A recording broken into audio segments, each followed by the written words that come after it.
2.5 तोले सोना मेरी वाइफ का मेहर रखा था, वो भी मेरे पास नहीं था।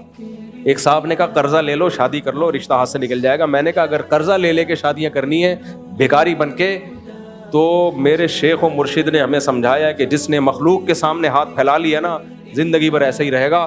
कोई बात नहीं, रिश्ते का इनकार कर दो, कहीं और ट्राई मारो। 2.5 तोले उस जमाने में 35,000 का था, ज्यादा पुरानी बात नहीं है, 2010-11 की बात करूं। और मैं ले लेता कर्जा, 20 लोग दे देते मुझे।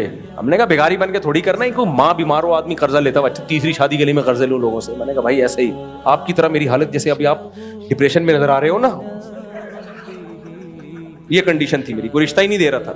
तीसरी का सुन के भाग जाते, दूसरी का सुन के भाग जाते, आमदन देखते, यार तुम्हारी जामे तरोशी से तनख्वाह, ये तनख्वाह। हमने कहा ट्राई मारना मेरी जिम्मेदारी है, रिश्ता देना ना देना आपकी। ट्राई मारते रहे, होती गई। ये तो अल्लाह ने रोक दिया, अल्लाह ना रोकता किसी का बाप भी रोक के दिखाता मुझे, तो अल्लाह ने रोक दिया कि बस 4 के बाद स्टॉप। तो मैं अपने घर वालों से कहता हूँ उस रब का शुक्र अदा करो